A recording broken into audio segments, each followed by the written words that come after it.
Des travaux du sommet Afrique-Europe à Bruxelles, le président du Faso rencontre les Burkinabés y vivant, des échanges sans tabou dont nous vous faisons l'écho. Et puis, la gestion des catastrophes et des risques sanitaires par les hôpitaux, c'est le sujet de la 10e rencontre du réseau qui se tient à Ouaga.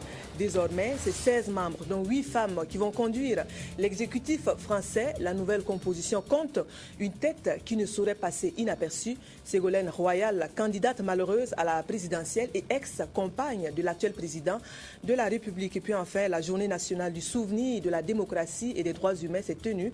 Elle en appelle à l'engagement de tous pour construire une nation de paix. Le point sur la manifestation avec notre invité, le secrétaire général du ministère en charge des droits humains, Amadou Konsigui, que nous aurons tout à l'heure. Voilà donc qui fait la une de l'actualité en ce jour. Bonsoir, merci de nous suivre. On regarde au carnet de travail du président du Faso qui séjourne à Bruxelles pour le sommet Europe-Afrique. Les Burkinabés vivant dans cette partie du continent ont saisi l'occasion de l'arrivée du chef de l'État pour une séance de discussion. Les contraintes liées au séjour, les moyens de faciliter la réalisation des projets étant hors du pays, l'implication dans les chantiers d'édification de la nation. Bref, aucun sujet n'était tabou lors de la rencontre. Le détail de ce face-à-face avec nos envoyés spéciaux, Urbain Benito Somé et Adjima David Tombiano.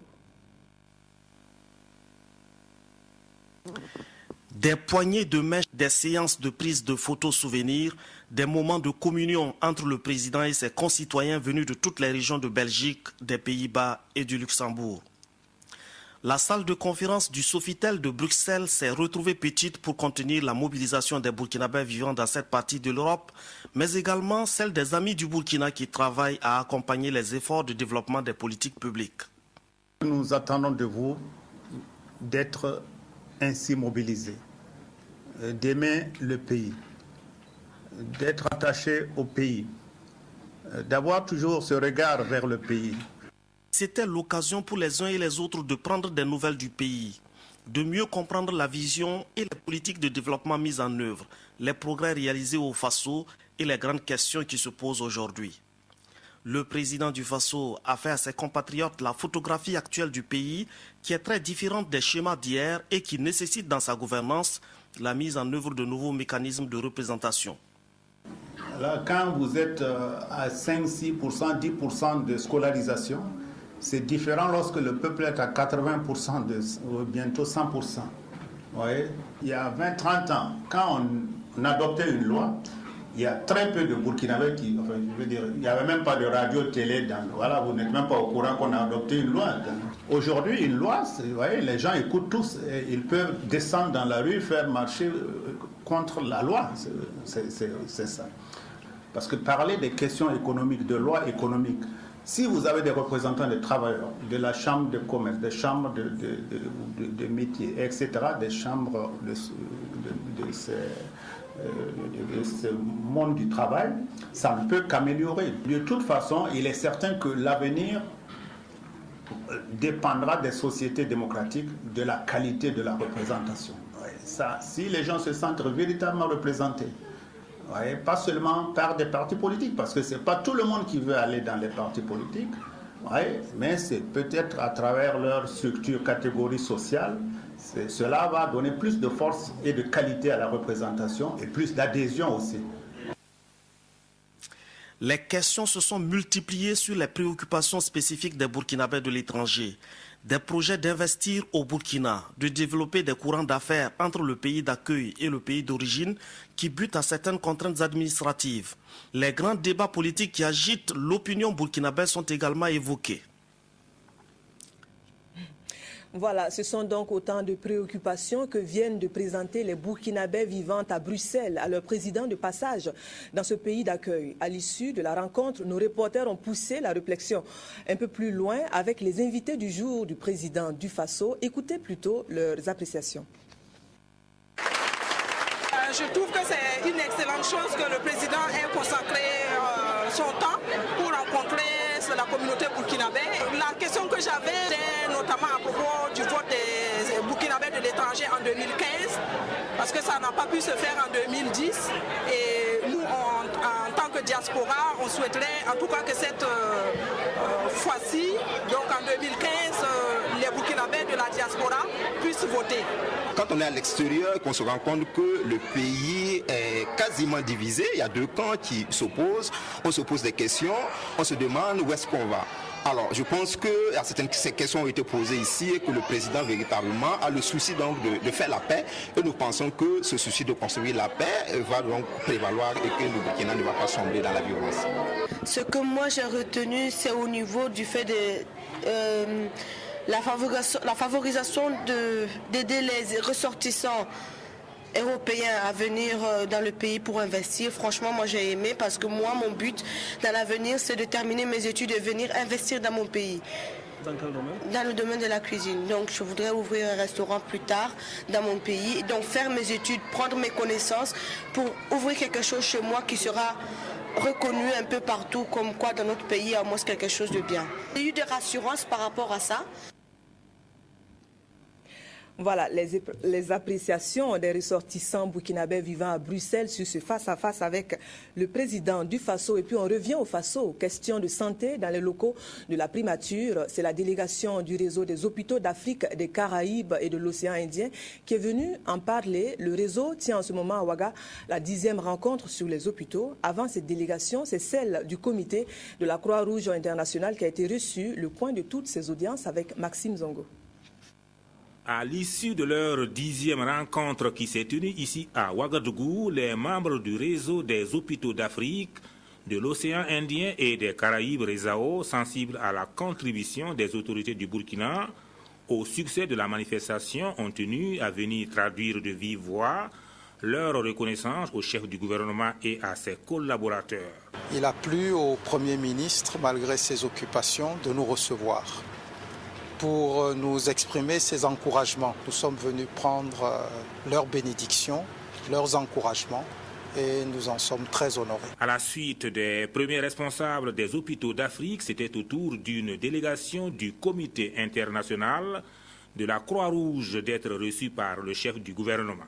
En fin de mission, le représentant régional du CICR est venu faire le point de ses activités dans le cadre de l'appui humanitaire. L'objet de cette audience qui nous a été accordée par son Excellence le Premier ministre, c'était de pouvoir, ensemble avec la Croix-Rouge du Burkina Faso, que la délégation du Comité international de la Croix-Rouge puisse faire un bilan des activités qui ont été menées conjointement avec les collègues de la Croix-Rouge du Burkina en faveur des populations hôtes, des populations résidentes du nord du Burkina Faso qui sont dans une situation de vulnérabilité. Je fais allusion évidemment aussi aux conséquences de la crise malienne pour les populations du nord du Burkina Faso. Cette audience avec le Premier ministre a été mise à profit par le représentant local pour expliquer dans les détails le rôle spécifique que joue la Croix-Rouge burkinabé.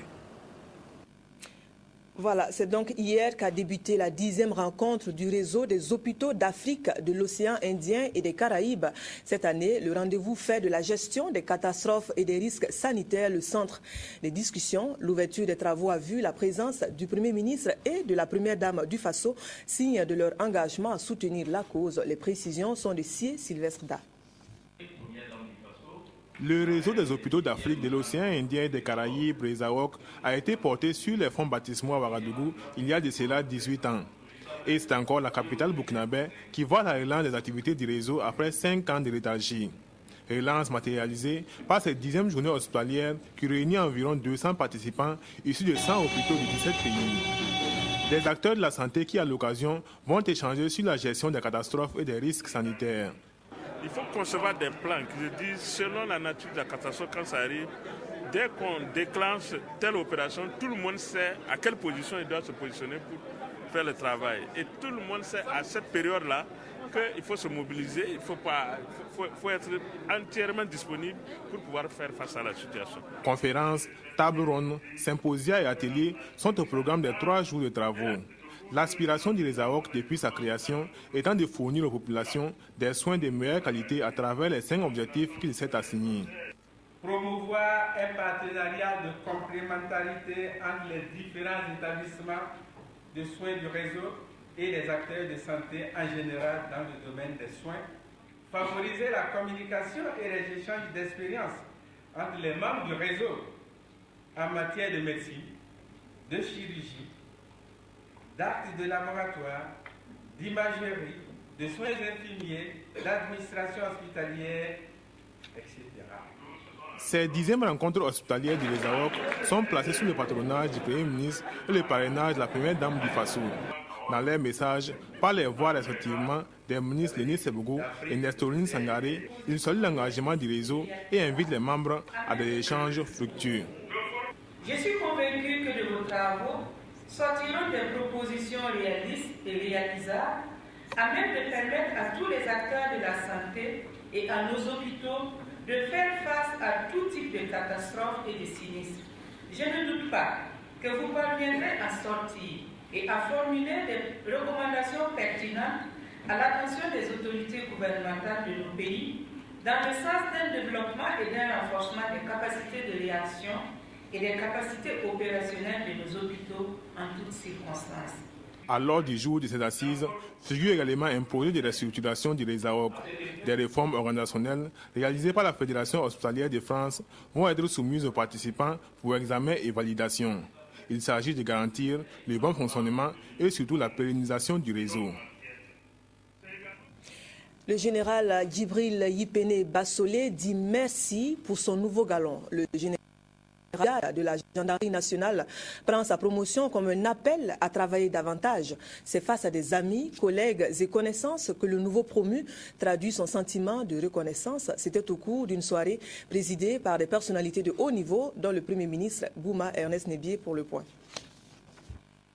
Pour manifester sa joie après le port officiel de sa tenue de général de brigade de gendarmerie hier, Djibril Yipene Bassolé a offert dans la soirée un dîner à ses proches, amis, collègues et collaborateurs. Présidé par le Premier ministre Lucas Adolphe Tiao, la soirée a été une occasion pour le premier général de la gendarmerie de témoigner une fois de plus sa gratitude au président du Faso pour cette marque de confiance. Excellence, Monsieur le Premier ministre, je voudrais vous demander de traduire au président du Faso, chef suprême des armées, mon infinie gratitude pour avoir non seulement décidé de nommer un officier de gendarmerie au grade de général, mais décidé que son choix porterait sur moi. Je m'étais éloigné des rangs et je n'y pensais peut-être plus, mais sa décision souveraine m'a rapproché de mes frères d'armes et je voudrais lui témoigner toute ma gratitude. Et pour le chef d'état-major de la gendarmerie, c'est l'ensemble du corps de la gendarmerie qui est honoré. C'est dans une ambiance festive entretenue par Solo Diakabako, la fanfare de la gendarmerie nationale et la troupe Yipene Choc des Héros que les convives ont dîné.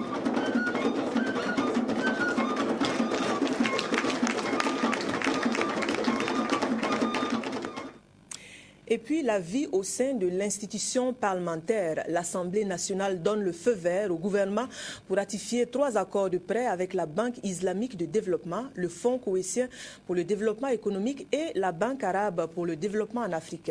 Le montant total des prêts s'élève à 65 milliards de francs CFA. Il est destiné à la construction de l'aéroport international Ouagadougou. Sougrinoma, Ibrahim Digma pour Le Point. À cette plénière, 3 projets de loi, tous relatifs à la construction de l'aéroport international de Ouagadougou-Donsin, sont adoptés. Il s'agit des ratifications d'accords de prêt entre le Burkina Faso et 3 partenaires, à savoir le Fonds koweïtien pour le développement économique arabe, FKDA, pour 10 milliards de francs CFA, la Banque arabe pour le développement économique en Afrique, BADEA, pour 5 milliards de francs CFA, et la Banque islamique de développement, BID, pour 50 milliards de francs CFA. Après examen des 10 projets de loi, la Commission est convaincue que le Burkina Faso pourra en tirer des bénéfices significatifs. Elle recommande par conséquent à la plénière d'autoriser l'adoption de ces projets de loi. La représentation nationale permet ainsi au gouvernement de pouvoir disposer d'un total cumulé de 65 milliards de francs CFA au profit du chantier de l'aéroport international Ouagadougou-Donsin. Ces financements que nous venons de faire ratifier par l'Assemblée nationale permettent véritablement de nous mettre maintenant dans de bonnes dispositions pour le démarrage effectif des travaux. Alors, les travaux de la première phase, comme vous le savez, sont des travaux qui permettront le déménagement de l'aéroport actuel, des activités de l'aéroport actuel sur le nouveau site de Doncin, mais également de réaliser l'ensemble des voies d'accès qui permettront la desserte donc, de cet aéroport-là. En début de séance, les 106 votants du jour ont adopté l'ordre du jour de la session en cours modifiée par la conférence des présidents un peu plus tôt dans la matinée.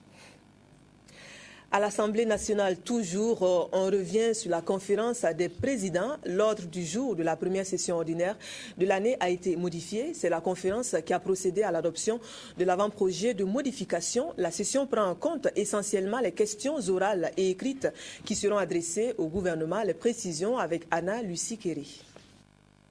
C'est en présence du ministre chargé des relations avec les institutions et des réformes politiques que le président de l'Assemblée nationale, les vice-présidents, les présidents des groupes parlementaires et des commissions générales ont examiné l'avant-projet de modification de l'ordre du jour de la première session ordinaire de l'année 2014. Ce sont pratiquement les mêmes textes de loi inscrits à l'ordre du jour adoptés avant l'ouverture de la présente session qui ont été reconduits. Cette fois-ci, il n'y a pas eu beaucoup de projets de loi, sauf le projet de loi de règlement pour l'exécution du budget de gestion de l'État de l'année 2012. La nouveauté, l'avant-projet de l'ordre du jour modifié tient essentiellement compte des questions écrites, des questions orales avec ou sans débat qui seront adressées au gouvernement. La première réunion de la conférence des présidents n'avait pas eu les questions posées par les députés au gouvernement. Cette fois-ci, nous avons enregistré environ 75 questions au gouvernement.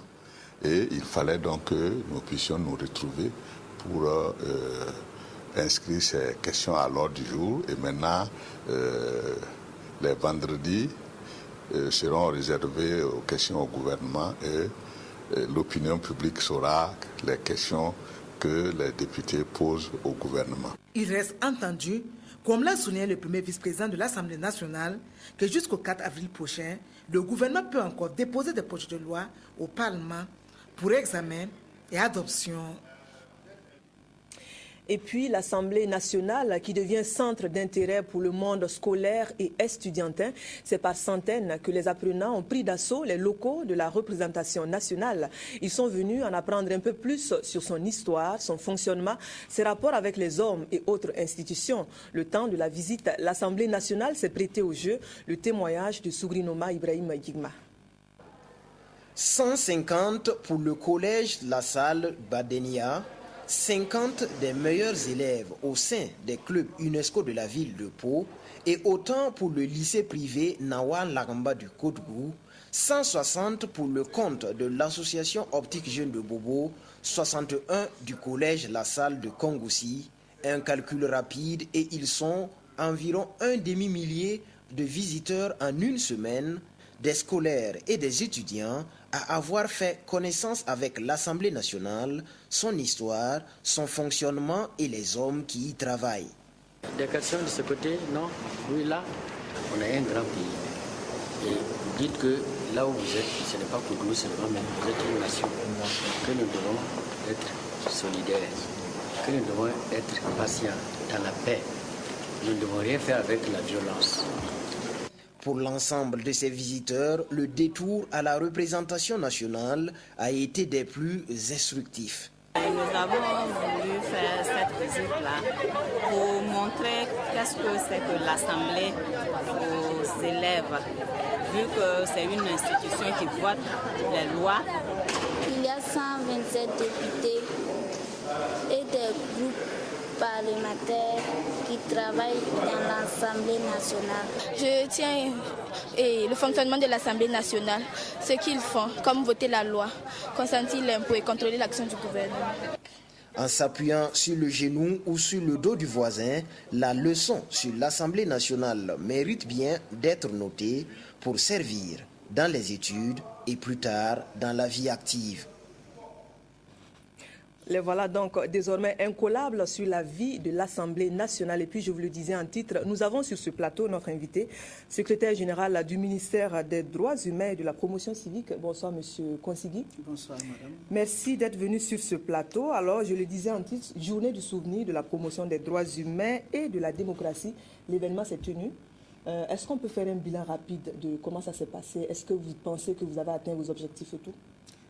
Merci, madame. Effectivement, cette année, la journée nationale du souvenir de la promotion des droits humains et de la démocratie a été commémorée dans la région du plateau central sous le thème « Le rôle des partis politiques dans l'édification d'une société de paix au Burkina Faso ».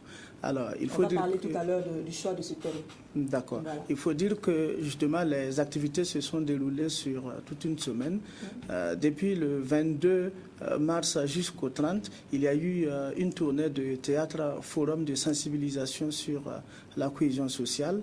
Ensuite, le 27 mars, nous avons eu un cross populaire qui a drainé justement dans un élan de cohésion et de solidarité les différentes couches socio-professionnelles de la ville à Zinaré. Et il y a eu également, à la suite de ce cross-là, une projection cinématographique du film « Histoire d'une haine manquée » qui retrace justement la guerre qui a eu lieu entre Hutus et Tutsis, et ceci dans l'objectif justement d'attirer l'attention des uns et des autres sur justement les conséquences désastreuses et incontrôlables des crises sociales, et aussi la nécessité pour chacun de travailler à préserver la paix et à promouvoir les valeurs de fraternité, de solidarité, de tolérance, de pardon, etc. Donc, on a dit qu'il y avait pas mal d'activités. Il y avait pas mal d'activités. De tout genre, il y avait des panels de discussion, il y avait aussi des activités sur le terrain, comme vous le dites. Quand on essaie de faire le bilan de toutes ces actions-là, comment ça s'est passé? D'accord, laissez-moi vous dire que le 28 a eu lieu la commémoration officielle, la cérémonie officielle de commémoration de la journée. Qui normalement est le 30 qui était mars. Justement le 30 ayant été dimanche cette année. Voilà, la célébration a été ramenée au vendredi 28. Okay. Et justement, à l'occasion de cette cérémonie officielle, il y a eu un panel avec 3 communications sur le thème de la journée, et qui a vu justement l'implication des différentes autorités et la forte mobilisation de l'ensemble des couches socio-professionnelles de notre pays, les partis de formation de notre politique. Pays ou juste de la région de tout le pays. C'est une célébration, c'est une commémoration nationale. Seulement, ça a eu lieu cette année au niveau de la région du plateau central. Mais c'est une célébration nationale. Donc, tous les acteurs qui ont pris part à cette célébration viennent justement de toute la nation. Voilà. Et comme je le disais, la mobilisation a été très forte. Les partis et formations politiques, la société civile, les élus, la population en général, et les coutumiers, les religieux, et tout le monde était présent. Et en tout cas, c'était une réussite au niveau de la célébration. D'accord, on va faire un petit rappel historique de cette célébration, la journée du souvenir. On se rappelle plutôt de la journée nationale du pardon. Est-ce que vous pouvez nous rappeler brièvement le basculement de la journée nationale du pardon à la journée du souvenir? Effectivement, la commémoration de la journée du souvenir de la promotion nationale et des droits humains résulte d'un des engagements pris par le chef de l'État à l'occasion de la célébration, à l'occasion de la journée nationale du pardon qui s'est tenue le 30 mars 2001. Voilà, où le président du Faso a présenté justement ses excuses, demandé pardon à toute la nation au nom de ses prédécesseurs et en son nom propre, oui, pour tous les crimes et tous les actes de violence qui ont été commis justement voilà, depuis l'indépendance de notre pays jusqu'à cette époque-là. Alors, il faut dire que c'est le 4e engagement qui a été pris par le chef de l'État, c'était au nombre de 7, et le 4e engagement, c'est justement l'institutionnalisation du 30 mars chaque année année comme étant une journée de souvenirs, voilà, et de la promotion des droits humains et de la démocratie. Et l'objectif, en quelques mots, c'était justement d'abord d'engager les pouvoirs publics et l'ensemble de la population dans une démarche citoyenne respectueuse des valeurs de paix, de cohésion et de l'idéal démocratique. Et il s'agissait aussi justement de promouvoir une culture de la tolérance et du dialogue social en vue d'un changement de comportement porteur justement de paix et du respect des droits humains. Et enfin, il s'agissait aussi de renforcer en chaque Burkinabé, fils et filles de cette nation, le sentiment d'appartenance à une nation commune et le devoir aussi de préservation de la cohésion nationale. Est-ce qu'au fil des célébrations, Monsieur Consigui, vous avez l'impression que les choses changent dans le sens que vous voulez? Est-ce que quand vous regardez l'attitude des gens, est-ce que quand vous regardez certains événements comme 2011, est-ce que vous avez l'impression que votre message passe? Le message passe, ça c'est sûr, parce que justement c'est parce qu'il y a message que peut-être aujourd'hui encore nous sommes là en train de parler de la nation. Vous pensez que ça aurait pu être pire? Ça aurait pu être pire, et justement s'il n'y avait pas cette sensibilisation générale au niveau de l'ensemble de la population sur justement l'importance de la paix, l'importance du pardon, l'importance de la tolérance pour la cohésion nationale. Et chaque année, nous avons justement pu constater l'engouement des populations pour justement cette réflexion commune, collective et individuelle sur justement la responsabilité de tout un chacun par rapport à cette préservation de la paix nationale. Et cette année, la célébration a interpellé particulièrement les acteurs politiques. Pourquoi eux précisément? Alors, il faut dire que au regard du relâchement, j'allais dire, des valeurs morales et citoyennes au niveau national, il était aussi temps pour nous l'avons cru, que les fils et filles de cette nation-là puissent observer une halte pour justement apprécier l'état d'avancement de notre pays en termes de préservation de la paix sociale. Mais il ne s'agit pas surtout, il ne s'agit pas seulement des acteurs politiques, mais c'est vrai que le thème c'est le rôle des acteurs politiques. Voilà, justement, mais il s'agissait justement d'une interpellation non seulement des acteurs politiques, mais aussi de toute la conscience nationale. Pas seulement les acteurs politiques, c'est toute la population. C'est toute la conscience nationale, voilà, justement sur la responsabilité individuelle et collective, voilà, dans la préservation justement de ce bien commun qu'est la paix sociale dans notre pays. Alors, bien sûr, on n'a pas épuisé le sujet, mais on va aller sur les perspectives. 30 mars 2015, à quoi est-ce qu'on va réfléchir? Ou est-ce que c'est en réflexion pour le moment dans votre département? Oui, justement, puisque le thème de la commémoration tient compte aussi des circonstances du moment, voilà, donc dès à présent, nous capitalisons les acquis de différentes années, donc de cette année encore, pour voir maintenant, justement, en 2015, autour de quel thème nous allons justement interpeller les différents acteurs. Voilà donc pour le point sur la journée nationale du souvenir de la démocratie et la promotion des droits humains en quelque sorte. Je n'en lis pas forcément l'un après l'autre. Merci d'être venu sur ce plateau, Monsieur Amadou Consigui, secrétaire général du ministère des Droits humains et de la promotion civique. Merci pour ces précisions. Merci. La suite du journal en politique, le bureau politique du CDP, du MPP, le mouvement du peuple pour le progrès, poursuit sa tournée au Burkina. Après les autres régions, c'est le tour du centre-nord. Kaya, dans le San Matenga, a reçu la première assemblée générale du parti. Le message des dirigeants du nouveau parti reste le même: appeler les militants à la mobilisation en vue de la prochaine échéance électorale. C'est Sylvestre. À Kaya, les envoyés spéciaux du bureau exécutif du MPP, le mouvement du peuple pour le progrès, sont venus prendre part à la première assemblée générale du parti dans la région du Centre-Nord. Occasion pour eux de mesurer la capacité de mobilisation du MPP dans cette partie du Burkina. Le message du bureau politique porté aux militants et points focaux reste le même que celui délivré dans les différentes localités qui ont déjà reçu des missions du bureau exécutif national. Nous voulons que tout le monde comprenne que le MPP est l'expression de la volonté du peuple burkinabé de consolider la paix, de renforcer renforcer la démocratie au Burkina Faso et de faire en sorte que les efforts de développement du Burkina Faso engagent tous les Burkinabés et que les fruits de ces efforts du peuple burkinabé soient partagés de manière équitable à tous les Burkinabés. Les représentants du bureau exécutif du MPP ont salué l'engagement des militants. Ils les ont en outre invités à rester mobilisés contre la mise en place du Sénat, contre la modification de l'article 37 de la Constitution et mobilisés pour une victoire du MPP aux élections présidentielles de 2015. Tour à tour, les jeunes, les femmes, les hommes, les personnes âgées ont réaffirmé leur engagement à défendre les idéaux du parti. Et séance tenante, ils ont entamé les cotisations pour soutenir la candidature de leur président. Et puis, la gestion de l'espace public à Ouagadougou en discussion. Quelle place pour les véhicules d'occasion dans la nouvelle vision d'organisation de l'espace par les autorités communales? Le sujet se discute entre les premiers concernés par la question, c'est-à-dire responsables communaux et vendeurs de véhicules d'occasion. Les précisions de Abdul Rasmane Zongo.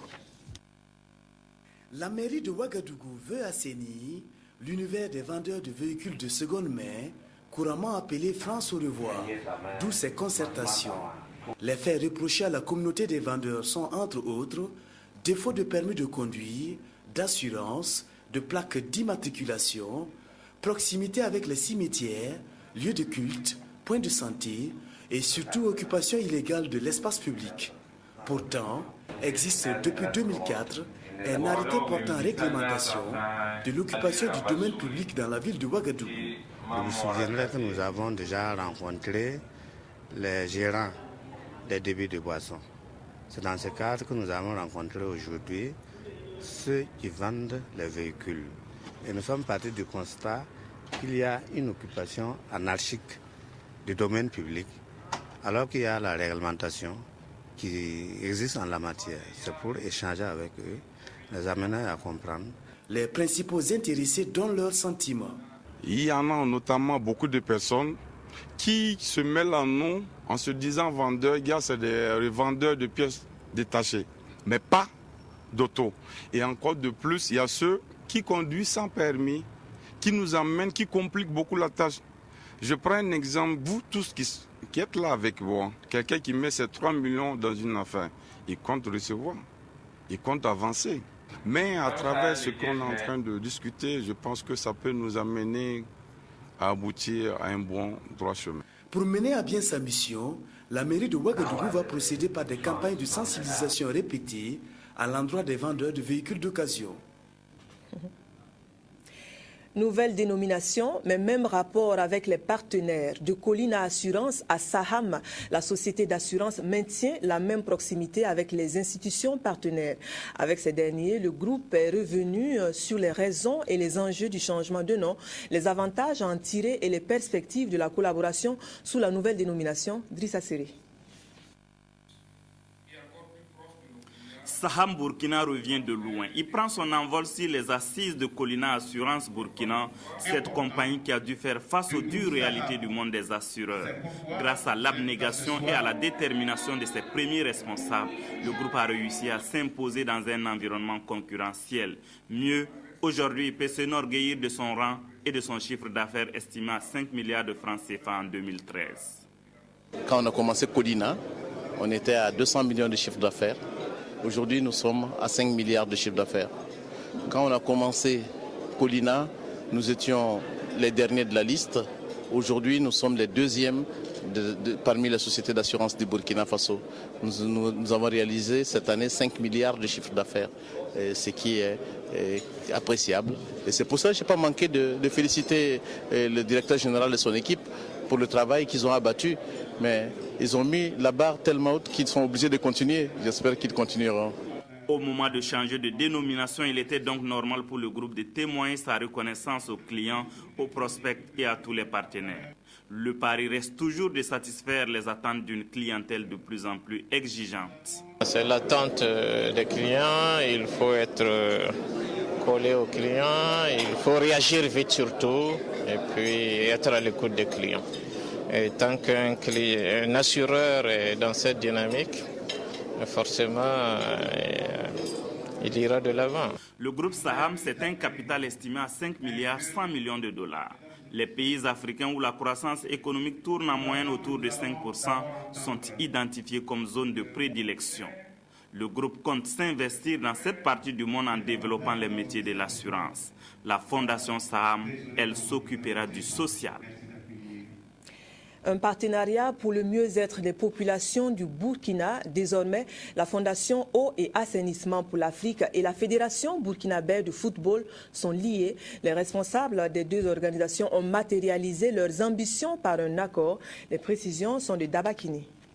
Le football et l'eau potable pour un mieux-être des populations burkinabées. C'est la substance de l'accord de collaboration signé ce mardi entre la Fondation Eau et Assainissement pour l'Afrique et la Fédération burkinabé de football. Les deux parties entendent à travers ce projet améliorer les conditions de vie des populations confrontés pour la plupart à des difficultés d'accès à l'eau et l'assainissement, souvent cause de maladies et de mortalité. Au Burkina Faso, les taux d'accès à l'eau et l'assainissement restent en deçà des attentes. Il faut donc agir.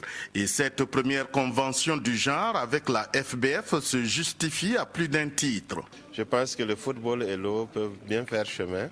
Le football étant une plateforme mobilisatrice. Et donc nous pouvons saisir cette plateforme pour diffuser des messages, mais aussi en retour saisir cette plateforme pour mobiliser des ressources pour pouvoir soutenir les populations qui n'ont pas encore accès aux services d'eau et d'assainissement. Les deux parties vont encore une fois développer ce que nous avons appelé un business plan, un plan d'affaires, mais aussi un plan marketing.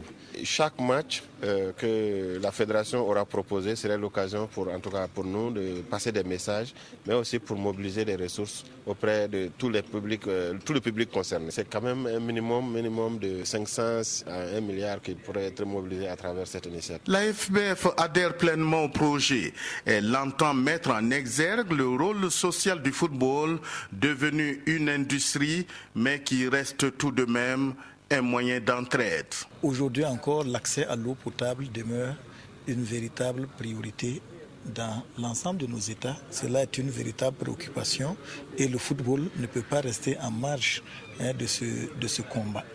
C'est un combat aux objectifs véritablement nobles et je pense que concrètement, dès le mercredi 9, il est possible que nous organisions en partenariat avec EAA à l'occasion du derby de la capitale Efo Asfayenega une campagne déjà en faveur de l'eau potable. Le Burkina Faso est précurseur de cette initiative qui pourra s'étendre aux autres pays du continent.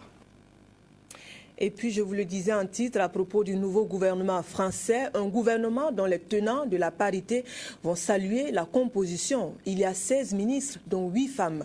Parmi les membres de la nouvelle équipe, une tête qui ne saurait passer inaperçue, Ségolène Royal, candidate malheureuse à la présidentielle contre Sarkozy et accessoirement ex-compagne de l'actuel président. La présentation détaillée du nouveau gouvernement tout de suite. Voilà le nouvel exécutif français. Merci d'avoir suivi ce journal. Bonsoir, bonne suite des programmes.